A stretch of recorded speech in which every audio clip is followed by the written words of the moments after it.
영국의 한 교회가 시골에 세워졌습니다. 그 정문 아치에 이렇게 기록했다고 그래요. 우리는 십자가에 못 박히신 그리스도를 설교합니다. 이 교회에 십자가에 못 박혀 죽으시고 부활한 예수님을 설교했을 때에 교회에 성령의 기름 부음이 넘치고 교회가 대부흥이 일어났다고 합니다. 그러는 중에 이제 그 정문에 쓰인 그 글자 가운데 끝에 글자, 십자가에 못 박히신 크루시파이드라는 그 글자가 담쟁이 있는 걸 이렇게 가려줬대요. 그러고 나서 목사님이 십자가 설교를 안 하시더랍니다. 부활 설교도 안 하시고 예수님의 인격은 설명하시는데 십자가의 피에 대한 얘기를 안 하시더래요. 왜 그러냐니까 성도들이 십자가의 피 왜 그렇게 많이 설교하냐고, 고루하게 무슨 십자가의 피를 그렇게 많이 설교하냐고. 설교 중에 십자가 피가 없어졌대요. 그래가지고 목사님이 사회 참여 이야기도 하시고 뭐 여러 가지 성경의 주제 가지고 얘기하시는데도 성도들은 자꾸 시들어지더랍니다.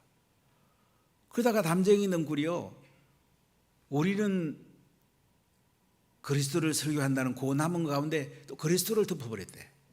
그러니까 우리는 설교한다, 이것만 남았답니다.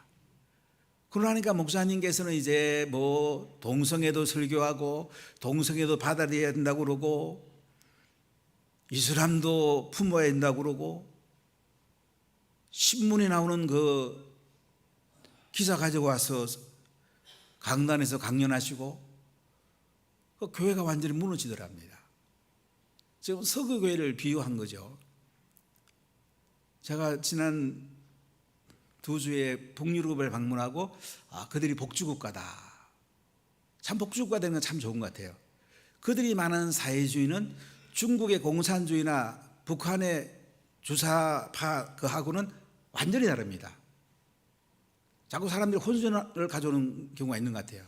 지난번에 어떤 분은 뭐야 사회주의가 좋다 막 그러니까 북유럽의 사회주의가 아닙니다. 전 정권이 얘기하는 사회주의는 중국의 공산주의, 북한의 주사파 얘기하는 거예요.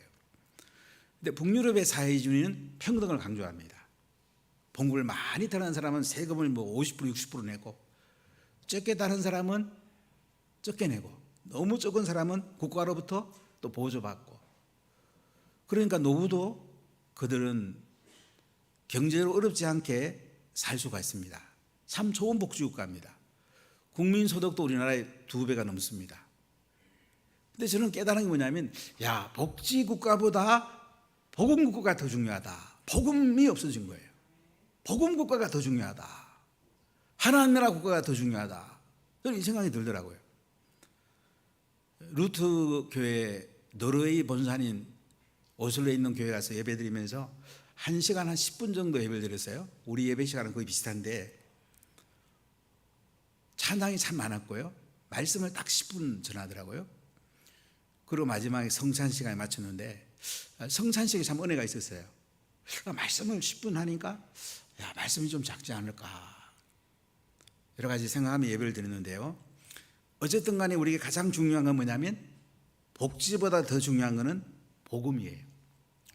이 땅의 행복보다 더 중요한 것은 하늘의 행복이에요. 십자가에 못 박혀 죽으시고 부활한 예수님, 그 예수의 보혈로 우리가 흥건하게 덮이고 성령의 기름 부음으로 우리 머리에 불같은 성령이 임하고 바람 같은 성령의 소리가 들리고 하늘의 은혜가 임하는 것이 우리 영이 살아가는 내 삶의 하늘의 영광이 임하는 가장 중요한 성경의 핵심입니다. 그런데 서구 유럽은 지금 복음이 없는 교회가 굉장히 많습니다. 뭐 기도하지 않는 교회는 뭐 말할 것 없고요. 그러니까 100년이 안 돼서 대부분 다 이슬람화 될 거라. 아마 그렇게 될 가능성이 굉장히 많아요. 대한민국은 어떨까요? 세계에서 한국 교회가 가장 성령 충만하다고 미국의 목사님이 지난번에 얘기를 굉장히 감명 깊게 들었는데요. 우리나라도 많이 약해지고 있습니다. 70년대 80년대에 십자가에 죽으시고 부활한 예수님의 그 영광, 성령의 기름 부음, 이것을 계속 유지해가는 것이 우리에게 너무너무 소중해요. 이 복음의 말씀을 우리 자녀에게 전수하고 다음 세대에 전수할 때에 대한민국이 살아날 수가 있습니다. 여러분, 대한민국은 지금 경제적으로도 세계에서 제일 살기 좋고요, 복음 전하기도 제일 좋고요, 예배드리기도 최고 좋은 거예요. 세상에 대한민국 같은 나라가 없어요. 특히 해운대 같은 데가 어디가 있어요. 그럼 운하교회가 가장 복된 교회예요. 정말로 대단한 거예요. 이곳에 살고 이곳에서 마음껏 예배드리고 하나님을 영화롭게 되는 것은 대단한 것입니다. 지금 히브리 기자가 히브리 기독교인들, 유대교에 있다가 십자가에 죽으시고 부활한 예수를 믿고 이제 기독교인이 된 사람들, 이들 가운데 큰 혼란이 났습니다. 네로의 박해. 기독교인들은 모이면 예수님이 나의 주님입니다, 예수님이 나의 큐리오스입니다, 이렇게 인사를 합니다. 그런데 로마 황제가 뭐라고 명령하냐면 로마 황제가 우리의 주님이다, 이렇게 인사하라고 그래요. 근데 예수님이 나의 주님이라 그러면 잡아갑니다. 화형당하기도 하고 홀로세움의 사자의 밥이 되기도 하고 참 기가 막힌 시대에 지금 살고 있는 거예요. 그래서 터키 가면 대림구유라는 그 지하 동굴에 살기도 하고 갑바도기아 동굴에 살기도 하고 참 어려운 시기를 사는 성도들에게 이 편지가 쓰여진 것입니다. 여러분, 구약만 믿던 유대교에서 이제 십자가에 죽으시고 부활한 예수 믿고 나니까 살 것 같거든요. 구원이 임했잖아요. 하늘의 은혜가 임했잖아요. 하나님 자녀가 됐잖아요. 얼마나 좋아요. 그런데 예수님 때문에 이제 때로는 재산을 내놔야 되고 때로는 자녀가 잡혀가고 때로는 내 생명을 내놔야 되는 이런 핍박 시대를 맞이하니까 사람이 흔들릴 수가 있죠. 여러분에게도 이런 어려우면 흔들릴 사람들이 있을 것입니다. 이제 히브리 기자는 이 히브리서를 쓰면서 1장 1절부터 10장 18절까지 내용을 보면 이제 예수님 이야기를 쭉 해요. 예수님은 천사보다 더 우월하시고 예수님은 율법보다 더 우월하시고 예수님은 대상보다도 우월하신 분이다. 그래서 십자가에 우리 죄를 짊어지고 돌아가셨고 부활한 분이신데 다시 오실 분인데 의인은 믿음으로 말미암아 살리라. 어림이라도 끝까지 예수님 붙잡아야 된다. 그래서 오늘 19절에 보면 그러므로 형제들아 우리가 예수의 피를 힘입어 성소에 들어갈 담력을 얻었나니 그 길은 우리를 위하여 휘장 가운데로 열어놓으신 새로운 살 길이요 휘장은 곧 그의 육체니라. 또 하나님의 집 다스리는 큰 제상이 계시매. 오늘 이렇게 말씀이 시작이 됩니다. 이제 이 편지를 쓰는 히브리 기자, 바울이라기도 하고 뭐 아볼로라기도 하고 기자가 누구지 할지는 모르겠는데 이분이 이제는 결론 부분으로 다가가는 거예요. 예수의 피를 힘입어 갖고 우리가 성소에 들어갈 담력을 얻었다. 우리가 하나님 보좌 앞에 나갈 수 있잖아. 그 길은 우리를 위하여 휘장 가운데 열어놓으신 새로운 살 길이다. 예수님이 십자가의 피를 죽으시면서 성전에 있는 휘장이 위에서 아래로 찢어집니다. 예수님의 육체가 십자가에 살찢기고 피 흘림으로 이제 휘장이 찢어져요. 육체가 휘장이란 말이지. 새로운 살 길이 열린 거예요. 예수님의 이름으로 구원받는 길, 예수님의 보혈로 구원받는 길이 열린 거예요. 하나님의 집 다스리는 큰 제사장이 계시단 말이죠. 이분이 누구예요? 예수님이 예수님. 여러분, 예수님은 대단한 분입니다. 그분은 우리 죄를 짊어지고 십자가에 대신 죽으시고 생명을 바치신 분이에요. 누가 내 죄를 짊어지고 십자가에 대신 죽어주겠어요? 하나님 아들인 예수님, 큰 집의 대상이시고 큰 집의 아들이시고 영광스러운 하나님 아들이신 이분이 십자가에 빌려 죽으심으로 피를 흘려가지고 성소와 지성소 사이에 있는 휘장을 찢으시고 이제는 누구든지 예수 이름으로 은혜의 보좌 앞에 나갈 수 있는 구원받는 길이 열린 것입니다.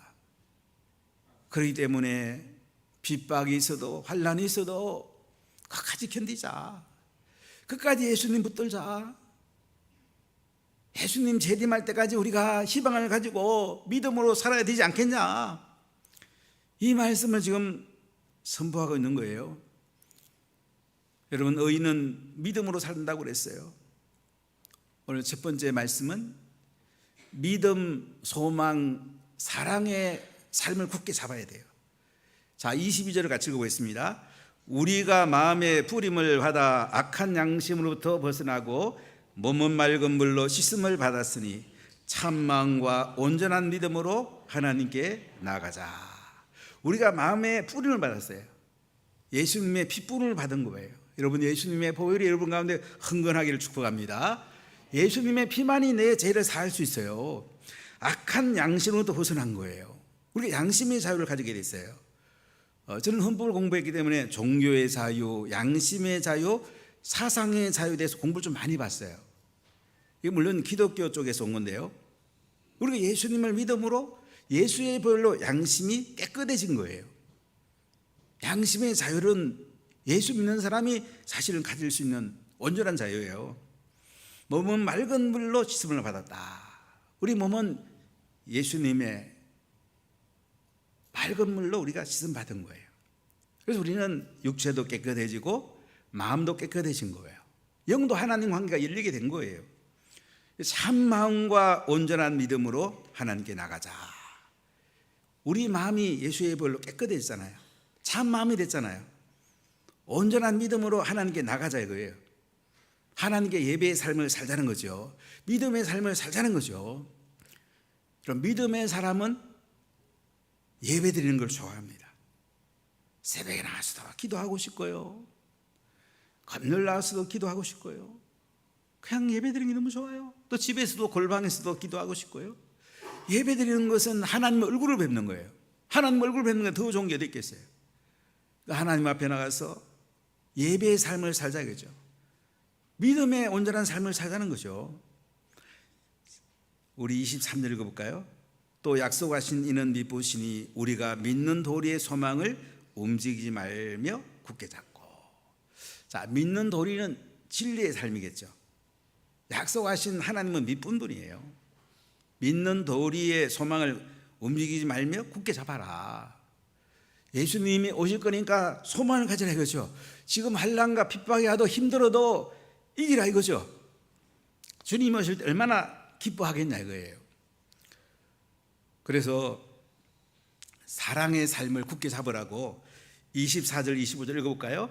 서로 돌아보아 사랑과 선행을 격려하며 모이기를 피하는 어떤 사람들의 습관과 같이 하지 말고 오직 권하여 그 날의 가까움을 볼수록 더욱 그리하자. 여러분, 사랑과 선행으로 서로 격려하자입니다. 우리가 서로 격려하는 게 중요해요. 예수님께서 우리를 위해 십자가의 피를 죽으심으로 하나님 아들이 십자가에서 모든 죄를 짊어지고 우리 죄가 용서받음으로 우리 하나님의 자녀가 됐어요. 우리 모든 사람 형제간. 여러분, 부모님의 소원이 뭡니까? 형제가 싸우면 좋아할까요? 형제가 서로 돕고 서로 격려하고 사는 것을 부모가 가장 좋아합니다. 부모님은 잘된 자녀보다요 힘들어하는 자녀에 더 관심이 많아요. 잘된 자녀가 뭐 좀 갖다 주면 그거 놔뒀다가 어려운 자녀에 갖다 줘요. 그게 부모의 심정이에요. 하나님 아버지의 심정이 어떻겠어요? 예수님의 그 십자가의 피로 아들을 십자가의 죽음으로 구원받은 그 백성들이 서로 돌아보면서 사랑과 선행을 하면서 서로 돌봐줄 때에 하나님 아버지께서 얼마나 기뻐하시겠습니까? 모이기를 피하는 자들의 그 어떤 사람들의 습관같이 하지 말래요. 자꾸 모여야 됩니다. 주일 축제 예배로 모이고 오예배로 모이고 가정에서는 가정상 예배를 모이고 셀에서는 셀 성전 예배를 모이고 자꾸 모여야 돼. 이 모여야지 어떻게 해요? 주님의 은혜가 임하게 되고 하나님의 영광이 임하게 됩니다. 덴마크에서 이존택 장로란 분 집에서 식사 대접을 받고 이런저런 얘기를 나누면서 그분이 이런 얘기를 하세요. 덴마크의 그 루트가 그라는 국교인데 많은 사람이 평생 세 번 교회를 간대요. 제가 얼마나 충격이 되는지요. 태어나서 한 번 교회 오고, 세례 받을 때 한 번 오고, 또 죽어서 장례식 할 때 한 번 오고. 그래도 자기들은 믿음이 좋대요. 뭐 믿음이 좋냐니까 자기들은 잘 나눠준대요. 잘 섬긴대요. 참 삶에서는 우리가 닮아야 되겠더라고요. 그러나 복음이 없는 게 너무 마음이 아프더라고요. 십자가에 죽으시고 부활한 예수님의 은혜가 임하면 서로 격려하고 서로 돌아봐야 돼. 이것이 하나님의 은혜예요. 여러분 감옥에 갔다 온 사람이 있으면 얼마나 힘들었냐고 격려해 줘야 돼요. 저에게 성도 되기 전에 마약을 먹고 충주 감옥에 있던 사람이 있었어요. 자, 그분을 찾아가 신방을 했습니다. 그분 다시 나오시고 알파 코스를 통해 성령을 받았어요. 새로운 인생이 됐어요. 그 뒤에 결혼해서 지금은 자녀가 셋이고 잘 살고 있습니다. 여러분 예수 만나는 건 대단한 거예요. 예수 만나기 전에 우리가 감옥 가기도 하고 세상에 안 좋은 일 할 수도 있어요. 그래도 우리가 용서해 줄 수 있어야 돼. 사람이 대단한 게 아니에요. 우리도 그렇게 될 가능성이 많아요. 용서해 줄 때에 우리가 살고요 서로 세워지게 됩니다. 그 날이 가까움을 볼수록 더욱 그리하자고 그래요. 예수님이 오실 때가 아주 가까이 왔어요. 11시 59분에서 12시 사이에 지금 초침이 움직이고 있다는 말을 많이 해요. 이럴 때일수록 우리가 서로 돌아보고 서로 세워줍시다. 새 가족이면 인사 잘 하시고요. 여러분 또 그분들을 잘 섬기시고요. 그것이 주님을 영원하게 드린 거고요. 믿음과 소망과 사랑의 삶을 여러분 굳게 잡읍시다. 할렐루야. 두 번째, 무서운 심판과 형벌을 깊이 생각해야 됩니다. 여러분 우리가 예수 믿다 보면 힘들 때 많잖아요. 예수 믿는 것 때문에 손해볼 때도 많잖아요. 이걸 우리가 기쁨으로 받아들여야 돼요. 예수 믿는 것 때문에 초대교회에서는 네로 황제의 그 핍박, 또 예루살렘 성전이 무너지기 전에 그 어려움들, 그러다 보니까 자꾸 뒷걸음칠 수 있죠. 예수 믿으면 생명 내놔야 되는데, 내 재산 다 내놔야 되는데 어쩌고, 다 내놓고 내가 희생당하더라도 예수님 따라갈까 아니면 내 재산 지켜야 되지 않겠냐, 내 생명 지켜야 되지 않겠냐, 그런 갈등을 얼마나 많이 하겠습니까? 이들을 향해서 오늘 히브리 기자는 너희들이 뒷걸음질 치면, 유대교로 돌아가면 무슨 심판과 무슨 형벌이 있는 것을 깊이 생각하라고 말씀하시는 걸 볼 수가 있습니다. 자, 오늘 본문의 히브리 10장 6절 27절 같이 읽겠습니다. 우리가 진리를 아는 지식을 받은 후 짐짓 죄를 범한 적 다시 속죄하는 제사가 없고 오직 무서운 마음으로 심판을 기다리는 것과 대적하는 자를 태울 맹렬한 불만 있으리라. 자, 진리를 아는 지식을 받은 후 십자가에 죽으시고 부활한 예수를 믿음으로 구원받는 지식을 받았어요. 짐짓 죄를 범한 적, 짐짓 죄를 범한다는 말은 고의로 죄를 범하는 거라. 예수님 은혜 가운데 사는 게 구원받는 거 아는데 너무 어려우니까 자꾸 뒷걸음질 치잖아요. 그러니까 자꾸 고의로 범죄해서라도 살고 싶은 마음이 사람 속에 있을 수 있잖아요. 근데 다시 속죄하는 제사가 없단 말이에요. 오직 무서운 마음으로 심판을 기다리는 것과 대적하는 자를 태울 맹렬한 불만 있으리라. 심판이 있다는 거예요. 무서운 심판이 있대요. 그 뒤에는 맹렬한 불, 지옥이 있다는 거예요. 지옥.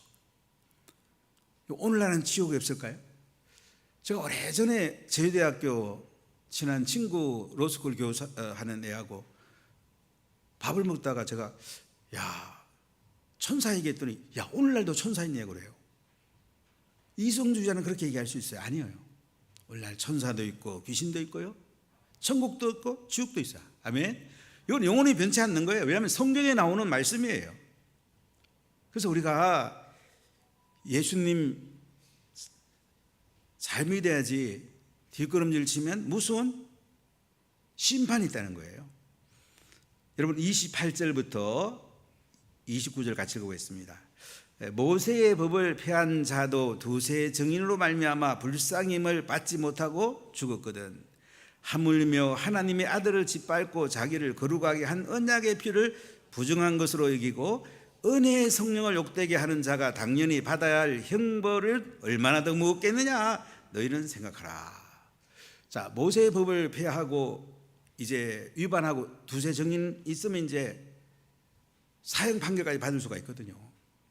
그런데 하물며 하나님 아들을 짓밟아 자기를 거룩하게 하신 그 언약의 피를 부정한 것으로 여기고 은혜의 성령을 욕되게 하는 거야. 그럼 이 사람이 받을 그 벌은 얼마나 크겠냐 이거예요. 얼마나 무겁겠냐 이거야. 이걸 생각하란 말이에요. 현재 힘들더라도 그래도 믿음으로 살아야지. 뒷걸음질 치면 안 된다. 뒷걸음질 치면 무서운 심판과 형벌이 있다는 것을 생각해야 된다는 거예요. 자, 우리 30절 31절입니다. 원수 갚는 것이 내게 있으니 내가 갚으리라 하고 또다시 주께서 그의 백성을 심판하리라 말씀하신 것을 우리가 아노니 살아계신 하나님의 손에 빠져 들어가는 자는 무서울진저. 아멘. 원수 갚는 것이 하나님께 있답니다. 하나님은 죄는 심판해야 돼요. 우리 죄를 심판하시려고요, 그 아들을 십자가에 대신 죽으셨어요. 하나님은 이 율법을 완성하신 거예요. 십자가에 그 아들을 죽이서라도 하나님 말씀이 이루어지게 한 것이 하나님이에요. 그렇기 때문에 주께서 그의 백성을 심판하리라는 그 말씀을 우리가 아는데 살아계신 하나님의 손에 빠져가 들어가가지고 우리가 진노를 받는다면 심판만 얼마나 무서운 거냐. 그렇기 때문에 예수 믿는다고 환난과 핍박이 있고 재산을 내놔야 되고 생명을 내놔야 돼도 그래도 믿음으로 밀고 나가라. 무슨 심판과 무슨 형벌이 더 무섭다. 깊이 생각해봐. 이 땅에 생명보다 더 중요한 게 어디 있겠어요? 그 다음에 자녀보다 더 중요한 게 어디 있겠어요? 돈 얼마나 중요합니까? 이걸 위해서 우리가 얼마나 잘 살아보려고 발버둥을 칩니까? 이거보다도 영원한 생명이 더 중요하다는 거예요. 그렇기 때문에 힘들더라도 밀고 나가라. 믿음으로 살아라. 의인은 믿음으로 산다고 하지 않느냐, 이 말씀이에요. 세 번째, 잠시 후면 큰 상 주실 예수님께서 오신다는 말씀이에요. 자, 32절 같이 읽겠습니다. 전날에 너희가 빛을 받은 후에 고난의 큰 싸움을 견디어 낸 것을 생각하라. 전날을 한번 생각해보라 이거야. 너희가 빛을 받았단 말은 뭐죠? 십자가에 죽으시고 부활한 예수를 믿었다는 거죠. 성령의 빛을 받았다는 거죠. 고난의 큰 싸움을 견뎌낸 거예요. 여러분, 고난에 오면 고난을 이겨냈던 것을 한번 생각해 보십시오. 목회하다 보면 힘들 때가 많죠. 특히 인간관계가 제일 힘들더라고요. 저하고 생각이 다른 사람들, 또 저한테 또 대드는 사람들 만만치 않죠. 그런데 저는 하나님 은혜를 많이 주셨어요. 누가 뭐라 그래도 맞대응하지 않고 하나님께 이렇게 기도하면서 잘 견디냈는데, 그것이 어디서 왔냐면 제가 예수 믿고 나서 가정에 많은 핍박을 받았습니다. 이것이 큰 힘이 되더라고요. 어떤 어려움이 오면 더 큰 어려움이긴 했는데, 가정의 핍박은 방법이 없잖아요. 피할 수가 없잖아요. 더 큰 어려움이 일어났는데, 야, 이거 이겨내면 되지. 그래서 예수 이름으로, 하나님 은혜로 이게 하나하나 이겨내다 보니까 이제 이겨낼 수 있구나. 내가 하는 게 하나님이 하시는 거니까요. 자, 우리 33절하고 35절까지 같이 읽어볼게요. 혹은 비방과 환난으로서 사람에게 구경거리가 되고 혹은 이런 형편에 있는 자들과 사귀는 자가 되었으니 너희가 갇힌 자를 동정하고 너희 소유를 빼앗기는 것도 기쁘게 당하는 것은 더 낫고 영구한 소유가 있는 줄 알미라. 그러므로 너희 담대함을 버리지 말라. 이것이 큰 상을 얻게 하느니라. 자, 비방과 환난을 당합니다. 사람들 구경거려야 돼. 뭐예요? 예수 믿는 것 때문에 구경거려야 되는 거예요. 자, 시골에서 어릴 때 보니까 저희 선교교회에 나간 분들 가운데 뭐라 그럴까요? 자기 딸이 교회 나간다고 그 아버지가 머리채를 끌고 동네에 이렇게 다니는 분이 계시더라고요. 그 딸이 얼마나 수치스럽겠어요. 동네 구경거리가 됐죠. 그래도 성령의 기름 부음이 있으니까 신실하게 나가더라고요. 그 가정을 구원하더라고요. 참 하나님은 대단한 거죠. 비방과 환난으로서 사람에게 구경거리가 되고 혹은 이런 형편에 있는 자들과 사귀는 자가 되라 거예요. 여러분, 구경거리가 되고 창피한 사람들하고 사귀고 싶으세요? 어떠세요? 사람들은 나 모른다, 그 사람 나하고 관계없다 이렇게 말하기 쉽잖아요. 쥐가 있고 세상에 잘난 사람들은 나 그 사람 조금이라도 줄 대려고 그러는데 그 사람과 사귀면 손해가 되고 그 사람 감옥 갔기 때문에 갔다 그 사람 감옥 간 사람 찾아가냐 그러면 사람들에게 안 좋은 말 들어주잖아요. 그런데 초대교회는 어떻게 했어요? 이런 구경거리가 된 사람들과 사귀는 자가 되었다. 그들을 알게 되었고 그들을 뒤에서 돌아주었고 그들을 섬겼단 말이에요. 그래, 갇힌 자를 동정하고 갇힌 자를 찾아가요. 여러분, 감옥에 갔다 왔다고 함부로 대하지 마세요. 여러분도 갈 수가 있어요. 사람이 대단한 게 아니에요. 감옥에 예수 믿는 것 때문에 갇힌 사람 동정하고 돌아보고 너희 소유를 빼앗기는 것도 기쁘게 당한 것은 더 낫고 영구한 소유가 있는 줄을 알미라. 재산을 빼앗기는데 어떻게 해요? 기쁘게 빼앗겨요. 가져가세요. 괜찮아요. 가져가세요. 왜 재산을 빼앗기는 것도 기쁘게 당했습니까? 더 낫고 영구한 소유가 있는 줄을 본 거예요. 하늘의 상을 바라본 거예요. 그래 담대히 하늘의 상을 얻게 하니까 담대하게 나가라 이거예요. 자, 38절부터 39절 같이 읽어볼까요? 너희에게 인내가 필요함은 너희가 하나님의 뜻을 행한 후에 약속하신 것을 받기 위함이라. 잠시 잠깐 후면 오실리가 오시리니 지체하지 아니하시리라. 나의 의인은 믿음으로 말미암아 살리라. 또한 뒤로 물러가면 내 마음이 그를 기뻐하지 아니하리라 하셨느니라. 우리는 뒤로 물러가 멸망할 자가 아니요 오직 영혼을 구원함에 이르는 믿음을 가진 자니라. 자, 우리에게 인내가 필요합니다. 하나님의 뜻을 행한 후에 약속한 큰 상을 받게 될 것입니다. 잠시 잠깐 후면 오실 그 예수님, 재림 예수님이 오게 될 것입니다. 지체하지 않는답니다. 나의 의인은 믿음으로 말미암아 산답니다. 뒤로 물러가면 예수님이 기뻐하지 않는답니다. 우리는 뒤로 물러가 멸망할 자가 아니고요 오직 영혼을 구원함에 이르는 믿음을 가진 자랍니다.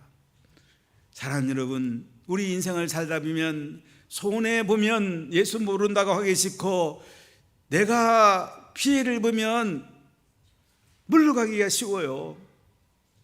생명 내놓으라 그러면, 재산 내놓으라 그러면 도망가기 쉬워요. 근데 오늘 예수님은 뭐라고 합니까? 믿음으로 담대하게 하늘에 상이 있으니까 밀고 나가라. 뒤로 물러가지 마. 뒤로 물러가면 멸망해. 담대하게 영혼을 구원함에 이르는 믿음을 가진 자로서 밀고 나가라 이거예요. 오직 의인은 믿음으로 산다는 거예요. 우리가 좀 이 땅에 살다 보면 핍박을 받고 유혹을 받고 예수 믿는 것 때문에 손해보고 힘든 일이 있을 수가 있습니다. 여러분 어떻게 해야 될까요? 우리는 믿음으로 밀고 나가야 됩니다. 하늘의 상이 큽니다. 잠시 잠깐 오면 예수님이 오십니다. 마라나타 주 예수여 어서 오십시오.